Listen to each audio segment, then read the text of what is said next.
The great council chamber stretched wide like a metal ocean. 12 different alien species sat in their special chairs, each one made for their strange bodies. The air smelled like cleaning chemicals and fear sweat from a dozen different worlds. Ji-won walked into the room with 5 other humans behind him. His black suit was perfect, not one wrinkle anywhere. His face showed nothing but polite interest.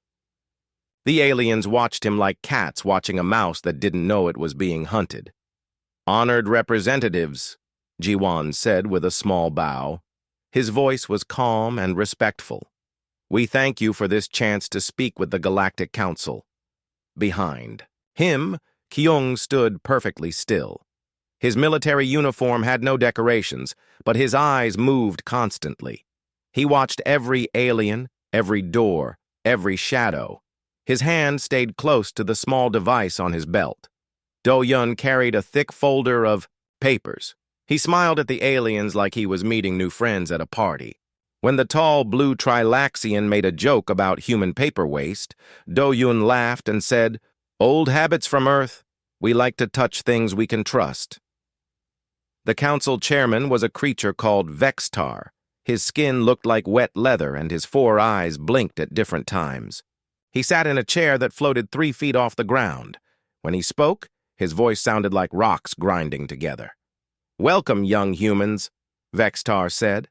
The words young humans came out like an insult wrapped in fake kindness. "We hope you have learned much since your last visit."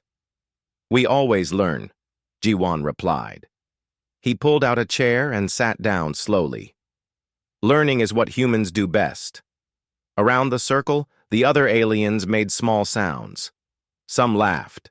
Some clicked their tongues or whatever they had instead of tongues. The crystalline representative, Kethmar, made a sound like breaking glass that meant amusement. "Yes," said the fat slug-like hegemony representative. "Humans are very good students, like children." More laughter. Ji-won smiled and nodded like he agreed. Behind him, Kyung's jaw got tight, but he said nothing. The meeting started with trade talks. Ji-won spread papers on the table. Each page showed human ships, human planets, human resources. Everything was organized and clean and easy to read. "We can offer rare earth metals from the Kepler system," Ji-won said, "and food from our agricultural worlds. We know many species need the proteins we grow." The Zephyrian trade minister, a thing that looked like a walking stick with too many arms, picked up one of the papers. "Interesting," it said, "but humans are still new to space farming. Perhaps you need teachers." "We would welcome any advice," Ji-won said. He sounded like he meant it. Do-yun leaned forward. "Could you tell us about your farming methods? We want to learn the best ways." His voice was eager, like a student asking about homework. The aliens loved this. They started talking about their superior technology, their ancient knowledge, their perfect systems. Each species tried to sound more impressive than the others. While they talked, Do-hyun asked questions. Simple questions. "How many ships do you use for transport? And where are your main farming planets? And what happens if your computer systems break down?" The aliens answered everything. They thought they were teaching naive humans about the real galaxy. They didn't notice that Do-hyun wrote down every answer. They didn't see that his questions followed patterns, like someone filling out a form. Soman, the human trade expert, asked about defense systems. "We worry about pirates," she said. "Human ships are slow and weak. How do you protect your cargo?" This made the aliens very happy. Finally, the humans were asking about something important. The crystalline entities started, showing hologram pictures of their warships. The Trilaxians talked about their battle tactics. Everyone wanted to show how strong they were compared to the helpless humans. Kyung took notes on everything. His pen moved fast across his paper, but his face stayed blank. When the hegemony representative bragged about their quantum shields, Kyung asked, "How much power do those need?" "Oh, enormous amounts," the slug creature said proudly. More than your entire world uses in a year. Impressive, Kyung said. He wrote something down. Hours passed. The humans asked hundreds of questions. They wanted to know about everything: politics, military, trade routes, communication systems, alliance agreements. The aliens thought this was wonderful. Finally, the humans understood how much they needed guidance. Vextar made jokes about human inexperience. The other aliens laughed every time. Perhaps, he said, humans should start with smaller responsibilities. Maybe guard duty on quiet systems? That sounds wise, Jiwan said. Which systems would those be? More laughter. The aliens started naming their most boring empty systems, places where nothing ever happened, places where humans could be kept safely out of the way. Jiwan nodded at everything. He asked for star charts. He wanted to know about supply lines and patrol schedules and communication frequencies. For our future guard duties, he explained. The aliens were happy to share. They gave the humans detailed information about their least important systems. They thought they were being generous. As the day ended, Vextar made his biggest mistake. He started talking about recent incidents in human space, ships that had disappeared, colonies that had gone silent. He talked about these things like, they were natural disasters. Space is dangerous for new species, he said. Perhaps these incidents teach valuable lessons about preparation. For just a moment, something cold passed through Jiwan's eyes, but his smile never changed. We appreciate the concern, he said. Every lesson makes us stronger. The meeting ended with handshakes and polite words. The humans packed their papers, carefully. They thanked every alien representative. They promised to consider all the generous advice. As they left, Minsu, the youngest human diplomat, walked close to Jiwan. Sir, he whispered, they know about the attacks. They've been watching. Our people die. Jiwan's hand touched Minsu's shoulder. I know, he said quietly. Now we know they know. Behind them, the aliens congratulated themselves. They had handled the humans perfectly, fed them just enough information to keep them happy, but not enough to make them dangerous. The humans would go back to their little corner of space and play with their primitive ships. None of them noticed that in 6 hours of questions, the humans had learned the location, strength, and weaknesses of every major alien military installation in 3 sectors. None of them realized that human inexperience had just gathered the most complete intelligence picture any species had ever assembled on the Galactic Council. The humans walked to their ship with the same polite smiles they had worn all day. But something had changed. Something important had been decided. The real meeting was about to begin. 3 days had passed since the first meeting. The alien representatives felt good about themselves. They had educated the humans about real galactic politics. Now the humans knew their place in the universe. The council chamber looked the same as before. But something felt different. The air was colder. The lights seemed dimmer. Or maybe that was just imagination. Jiwan sat in the same chair as before. His suit was still perfect. His face still showed polite interest. But today, his smile looked painted on, like someone had drawn it there and forgotten to make it real. Vextar floated in his chair, feeling very pleased with himself. Young humans, he began, we hope you have thought carefully about our conversation. We have thought about many things, Jiwan replied. His voice sounded exactly the same as before, calm, respectful, but somehow it made several aliens shift uncomfortably in their seats. The Trilaxian trade minister spoke up. Good. We have prepared some suggestions for human development. Perhaps humans could start by managing waste disposal for established systems. The other aliens made approving sounds. Waste disposal was perfect work for newcomers. Safe, simple, and far away from anything important. Do-hyun raised his hand politely. May we ask about the qualifications needed for such work? Oh, very basic. laughed the crystalline representative. Its voice sounded like wind chimes. Even primitive species can handle garbage. More laughter filled the room. The aliens were enjoying themselves. Kyung's pen stopped moving across his paper. He looked up for the first time in 3 days. His eyes were very cold. "That's helpful information," Kyung said quietly. "We want to make sure we meet your expectations." Something in his tone made the laughter die down a little, but the aliens were too confident to worry about one human soldier. The hegemony representative, the fat slug creature, oozed forward in its tank. "Humans must understand," it said, "that galactic civilization has rules. Old rules, made by species with experience." "Of course," Ji-Won nodded. "We respect experience." "Good," Vextar said. His 4 eyes blinked in sequence. "Because some young species try to move too fast. They make mistakes, dangerous mistakes." He paused, letting the words sink in. Around the circle, other aliens nodded wisely. "For example," Vextar continued, "we know about certain incidents in human space. Ships disappearing, colonies going silent. These things happen when species don't understand their limitations." The temperature in the room seemed to drop another degree. Soman, the human trade representative, leaned forward slightly. "What kind of incidents?" she asked.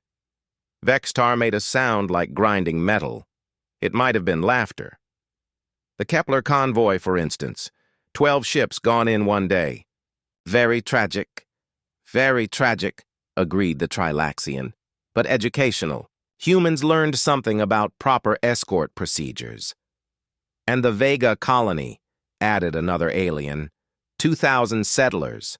Simply vanished. But this taught humans about better communication systems.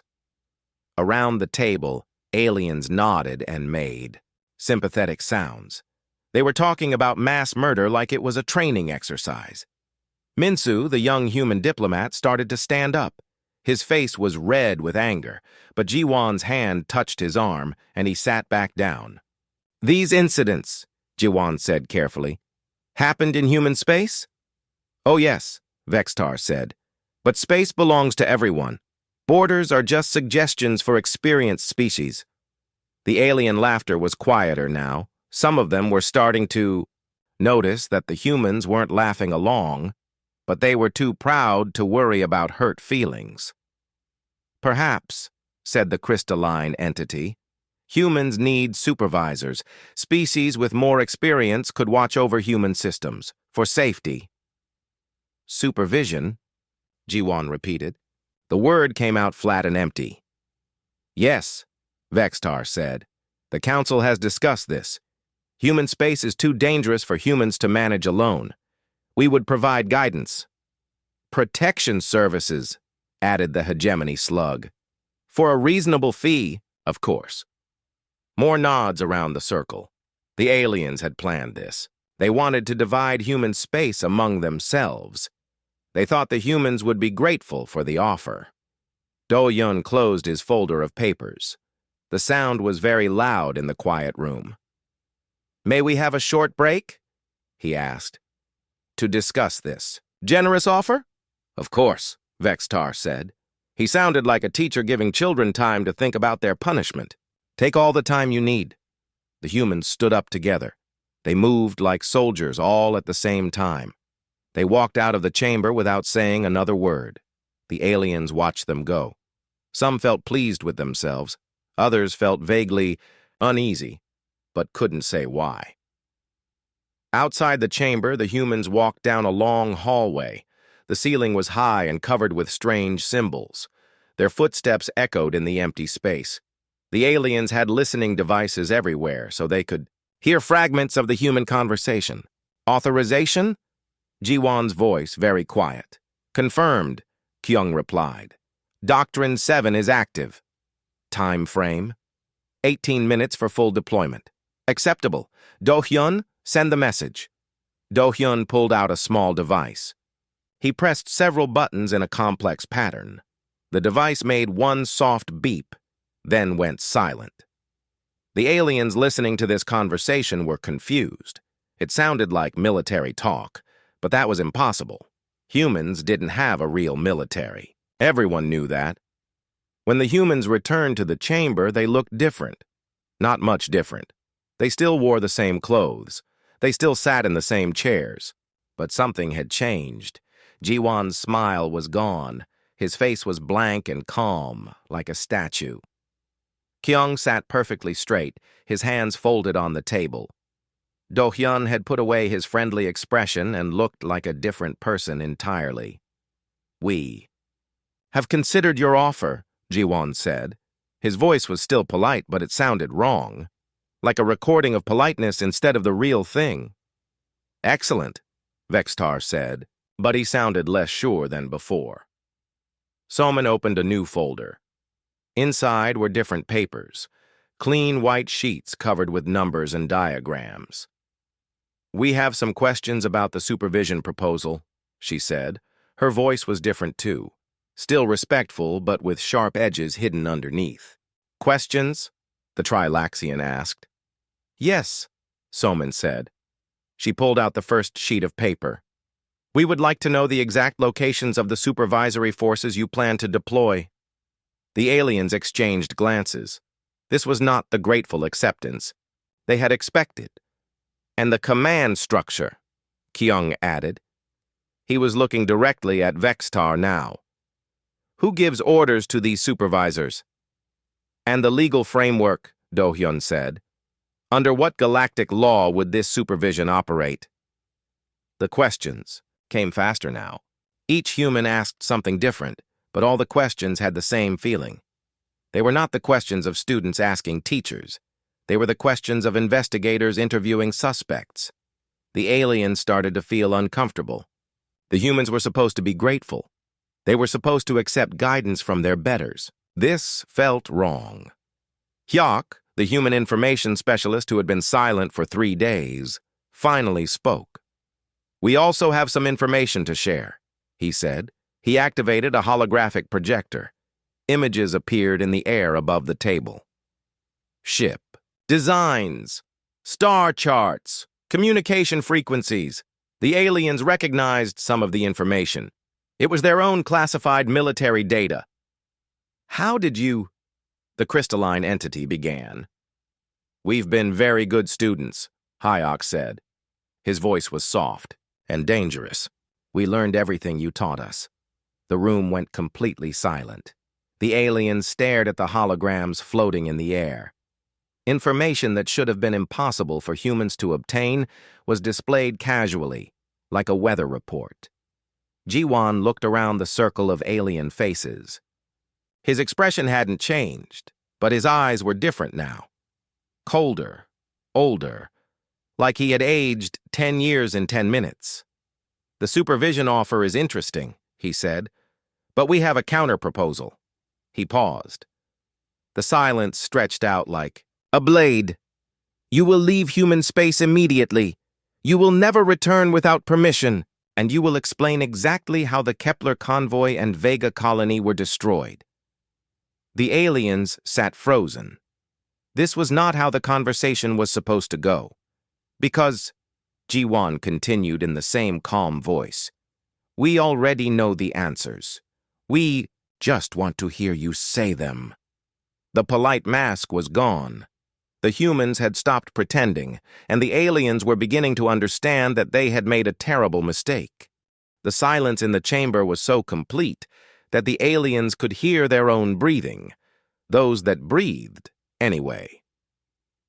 The crystalline entity made no sound at all, but its light patterns flickered like a broken screen. Vextar tried to regain control. His 4 eyes focused on Jiwon, and his voice carried the authority of 1,000 years of galactic politics. "Young human," he said, "you seem to misunderstand your position." Jiwon looked at him, just looked. He didn't speak, didn't move, didn't blink. The stare went on for 10 seconds that felt like 10 hours. "Do I?" Jiwon finally asked. 2 words. That was all. But something in those words made the hegemony representative slide deeper into its protective tank. Hyok touched his holographic projector again. New images appeared in the air. These showed alien ships moving through space, not just any ships, specific ships with specific identification codes. The Zephyrian cruiser Deathmar, Hyok said, pointing to one image. Present at the Kepler convoy destruction. Current location, Trilax system, docked at Military Station 7. The Trilaxian representative made a choking sound. The hegemony battle group, Slow Death, Hyok continued. Responsible for the Vega. Colony attack. Current location, Hegemony Space, Sector 41. Coordinates uploaded to our tactical systems 18 hours ago. More images appeared. Ships, stations, supply depots. Every piece of military hardware the aliens possessed, tracked and cataloged with frightening precision. Kyung leaned forward slightly. When he spoke, his voice was quiet and conversational. We've been watching you watch us for 18 months. Every ship movement, every communication, every planning session where you decided which human settlements to destroy next. The aliens started talking all at once. Denials, accusations, demands for explanations. Their voices rose into a chaos of different languages and sound frequencies. Jiwon raised one hand. The gesture was small and calm, but somehow it cut through all the noise. The chamber fell silent again. The talking is over, he said. Do-Yun opened his folder again. This time he pulled out photographs. Real photographs, not holograms. He placed them on the table one by one, like a dealer laying out cards. Each photo showed destroyed human ships, burned colonies, bodies floating in space. Sarah Lim, age 7, Do-Yun said, placing down a photo of a small girl. Killed when the Vega colony was attacked. She was in the school when your ships opened fire. Another photo. James Park, age 34, engineer on the transport ship Mercy. He had 2 children. They're orphans now. More photos, more names, more lives destroyed by alien supervision. The Trilaxian representative tried to interrupt. This is emotional manipulation. Do-Yun didn't even look up. David Kim, age 16. Martha Choi, age 41. Robert Han, age 53. The names kept coming. Each one was a person. Each one was dead. Stop this, Vextar demanded. These incidents were unfortunate, but incidents? Minsu spoke for the first time since the recess. His voice was very young and very angry. You call the murder of 12,000 people incidents? Jiwon's hand touched Minsu's shoulder again. But this time, instead of calming him down, it seemed to give him permission to continue. 12,000 people, Minsu repeated. Children, families, workers, people with names and dreams and futures. You killed them to teach us a lesson. The aliens were starting to look uncomfortable. This wasn't going according to their plan. At all. Soman activated her own data display. Numbers appeared in the air, arranged in neat columns. The economic impact of your incidents, she said. Transport losses, colony reconstruction costs, medical expenses for survivors. The numbers were enormous, but that wasn't the frightening part. The frightening part was how precisely calculated they were. Down to the last credit. Of course, Somain continued, economic damage is nothing compared to the strategic impact. New numbers appeared. These showed alien ship positions, supply lines, defensive capabilities. Information that should have been impossible for humans to obtain. Funny thing about attacking someone, Kyung said. His voice was still quiet, but it carried easily through the chamber. It tells them exactly where you are, exactly how you fight, exactly what weapons you use. More data appeared. Detailed analysis of alien military tactics, weapon specifications, shield frequencies, armor weaknesses. Every attack taught us something new, Kyung continued. You were very educational. Hyok pulled up a new holographic display. This one showed space around the council chamber. Dozens of red dots appeared surrounding the alien homeworlds.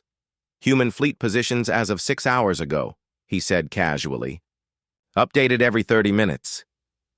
The aliens stared at the display in horror. Human ships were everywhere, not just around human space, around alien space, too. Impossible, whispered the crystalline entity.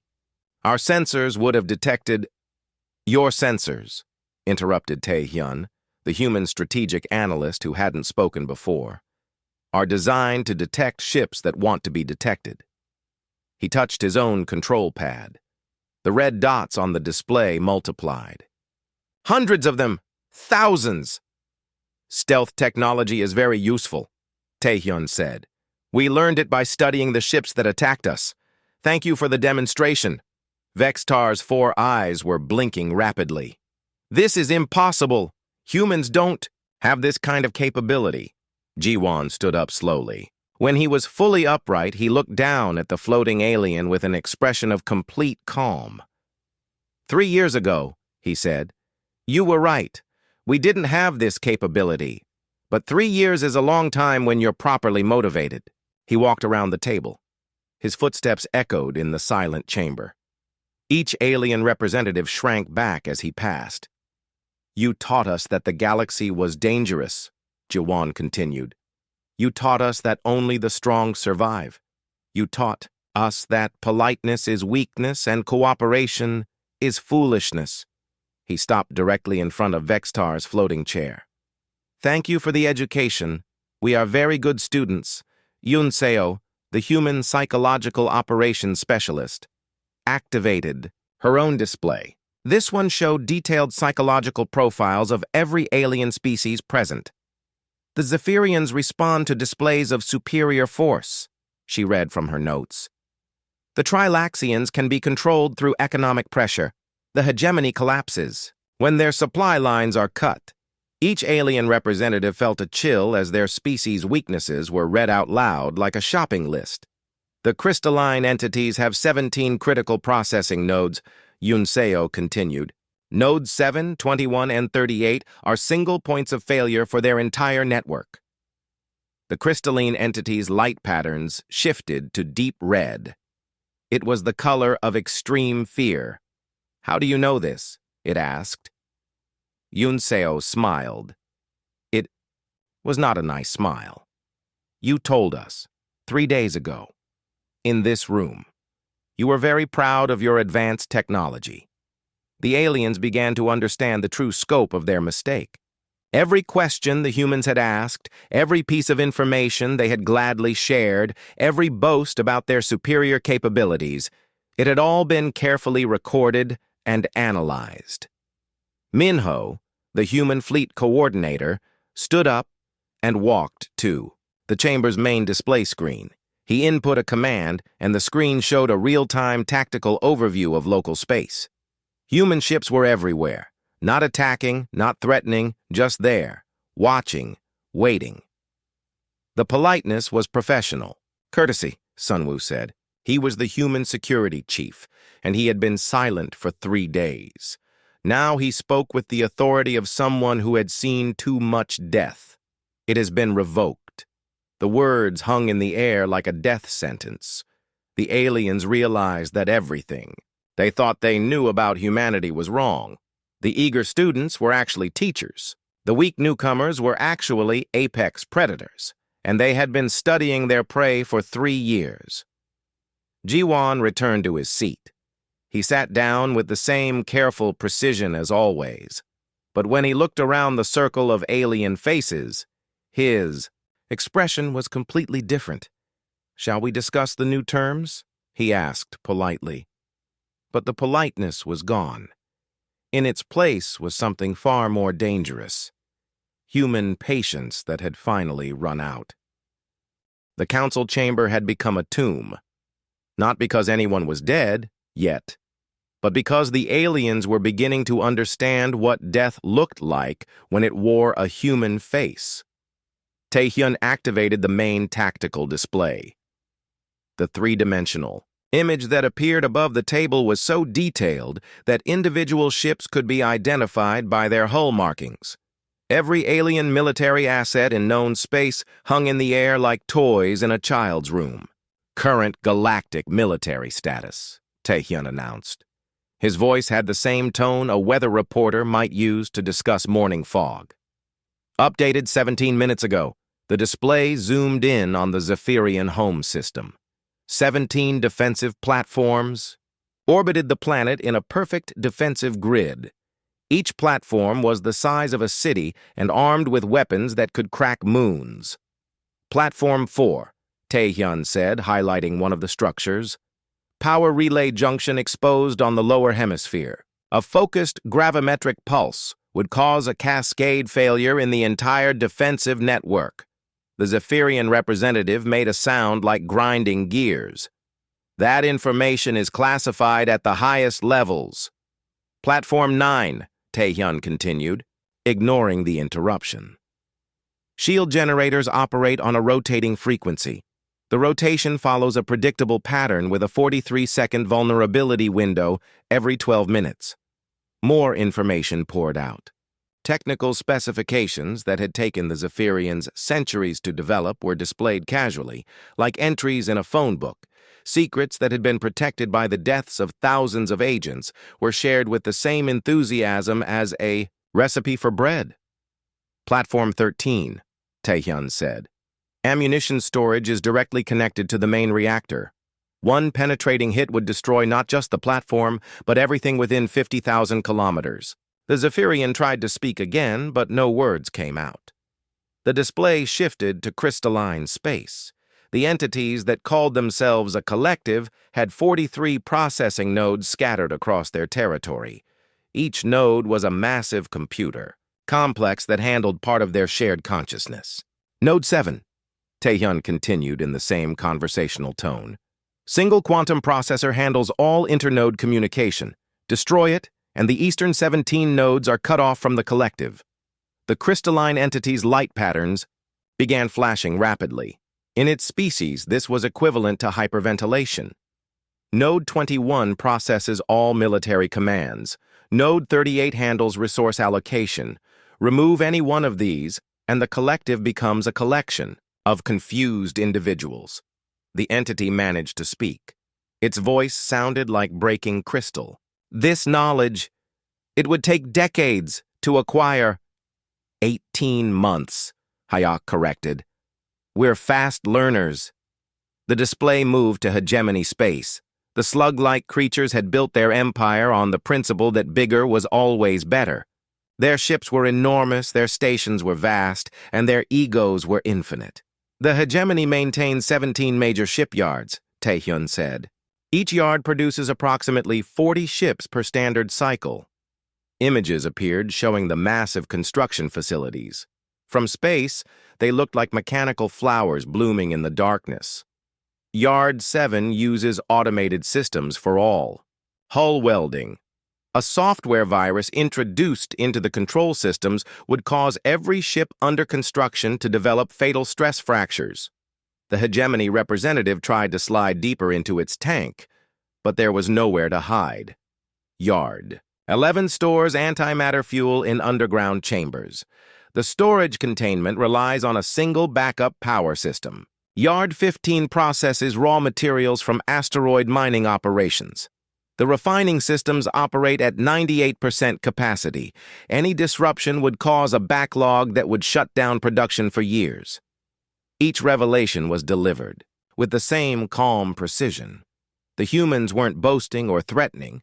They were simply sharing information, the way a doctor might discuss test results. But the test results showed that every alien civilization was dying, and they had been, dying for months without realizing it. Yunseo stood up and walked to the center of the chamber.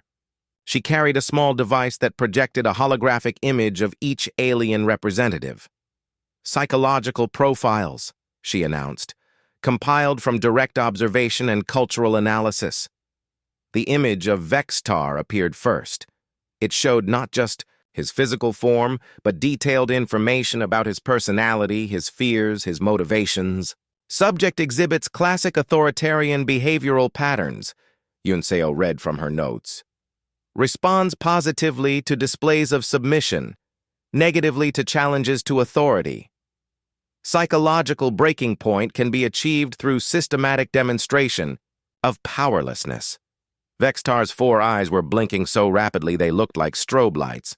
Subject has deep-seated fear of obsolescence, Yunseo continued.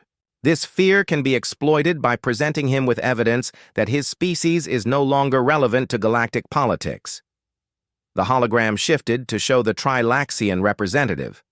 Subject's primary motivation is economic advancement, extremely susceptible to financial pressure. Will abandon any alliance if the economic cost becomes too high. One by one, each alien was dissected psychologically. Their fears, their desires, their weaknesses, everything laid bare like specimens in a laboratory. The beautiful thing about psychology, Yunseo said, is that it's universal. Fear is fear, pride is pride, and desperation is desperation. She looked directly at each alien in turn. You are all desperate now. Minho activated another display. This one showed supply routes. The invisible arteries that kept galactic civilization alive. Food shipments, fuel convoys, raw material transports. Everything that made interstellar society possible. The Zephyrian Empire receives 60% of its food from agricultural worlds in sectors 7 and 12, he said. Current human fleet positions allow for complete interdiction of these supply routes. The implications were staggering. Entire worlds would starve.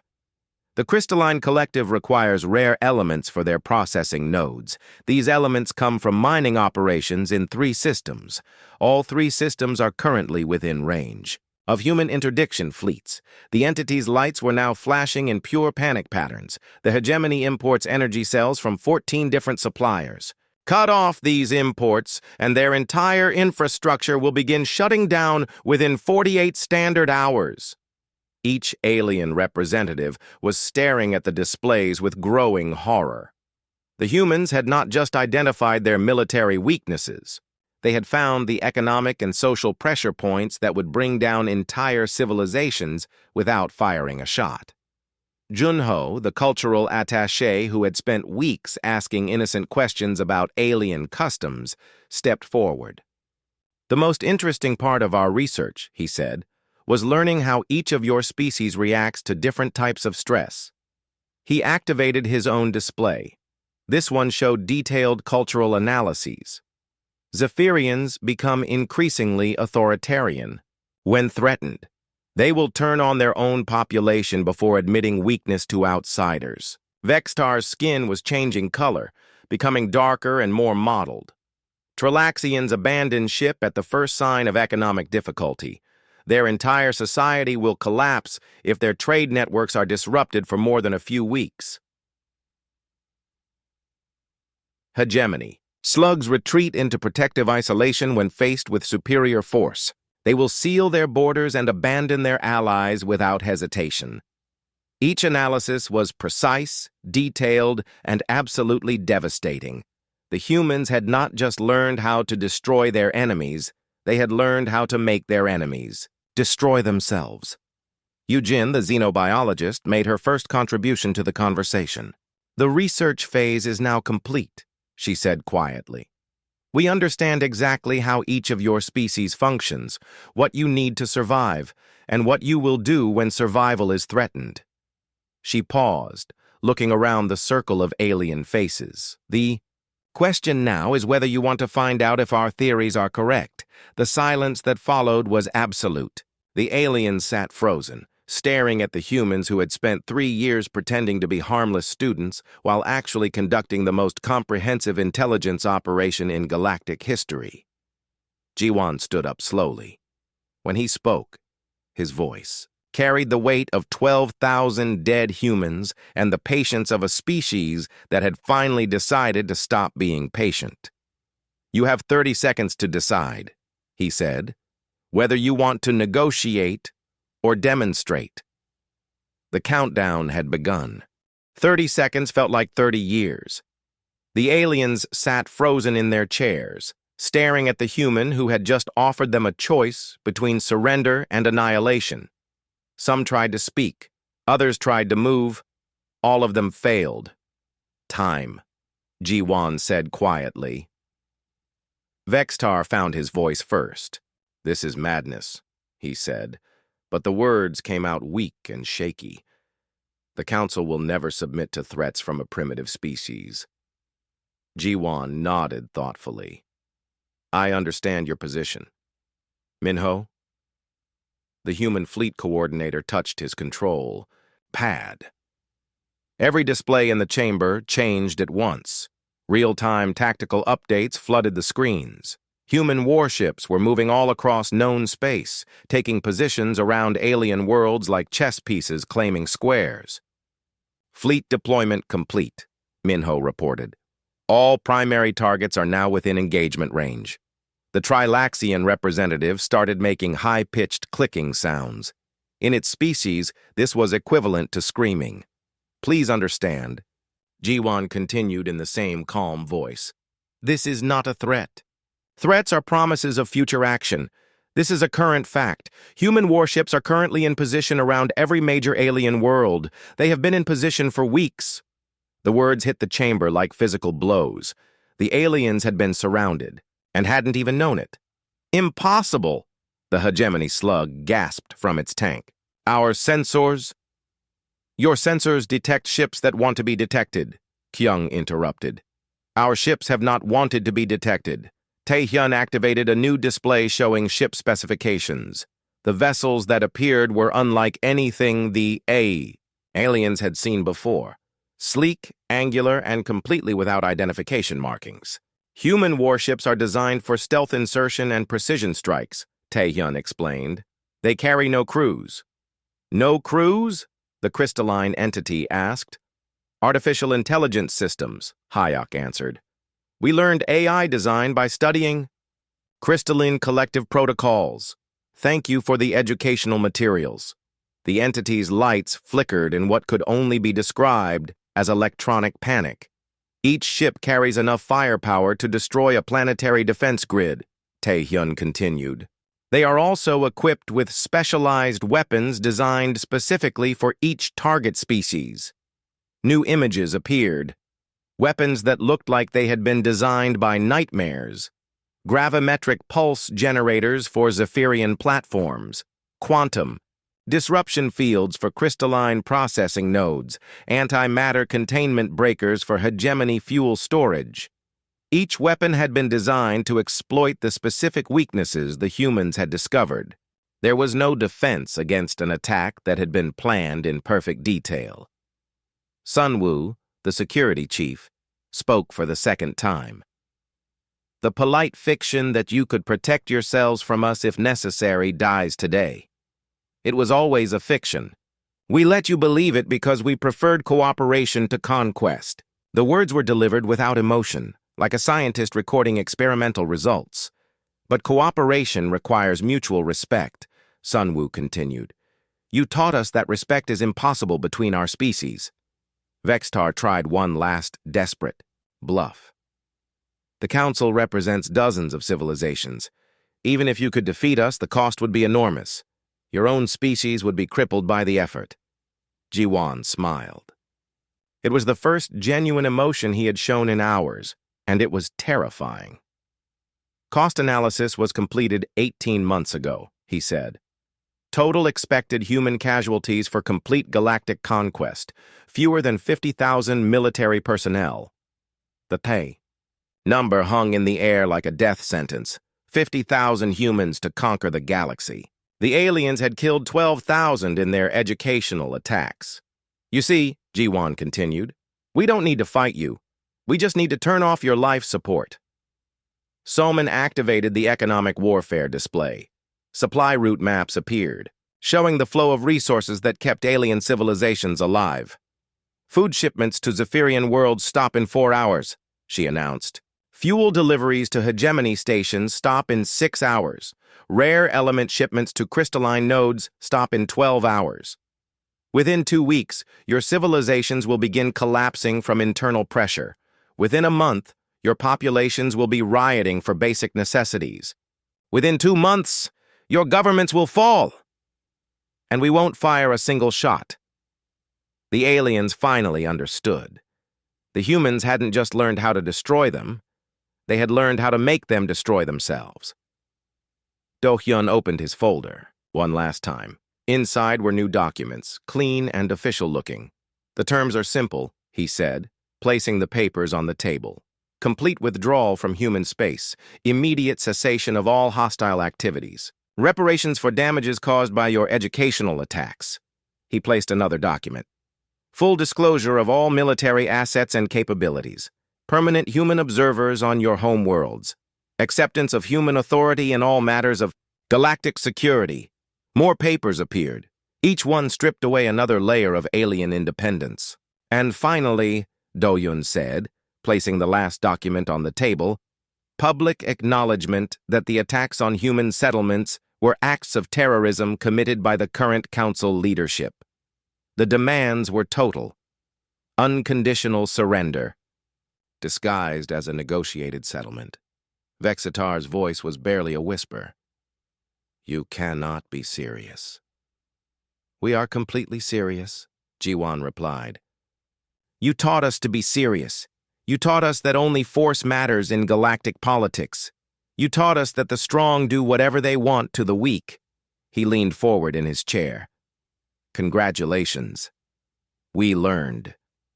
The Trilaxian representative tried one last appeal. Surely we can reach some kind of compromise. The compromise was offered 3 years ago, Kyung interrupted. You rejected it when you started murdering our people. But there is no but, Minsu said. His young voice carried the weight of 12,000 graves. You killed children to make a point about power. Now you get to learn what real power looks like. Yunseo activated her psychological warfare display one final time. Analysis indicates that all present alien representatives are experiencing the final stages of psychological breakdown. Denial is ending. Acceptance is beginning. She was right. The aliens were beginning to understand that their old world was over. The age of alien dominance had ended the moment they decided to educate humanity about galactic politics. Yu Jin, the xenobiologist, delivered the final observation. You spent so much time studying human aggression that you never studied human patience. That was your mistake. She looked around the circle of defeated alien faces. We can be patient for decades, centuries, millennia. But when our patience ends... She didn't finish the sentence. She didn't need to. Ji-won stood up and walked to each alien representative in turn. He placed a copy of the surrender documents in front of each of them. You have 1 hour to contact your governments, he said. Tell them the situation has changed. Tell them the humans are no longer asking for permission to exist. He returned to his seat and sat down with perfect composure. Tell them the age of human deference is over. The age of human dominance has begun. The aliens stared at the documents. Some tried to read them. Others just stared at the paper like it was a snake that might bite them. And if we refuse? Vexitar asked weakly. Ji-won's expression didn't change. Then you demonstrate the accuracy of our tactical projections. Outside the chamber, human warships maintained their positions around alien worlds. Not as a threat, but as a simple statement of fact.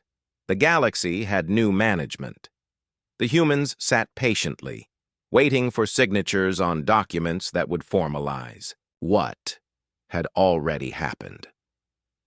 They had conquered the galaxy through patience, preparation, and the careful cultivation of alien overconfidence.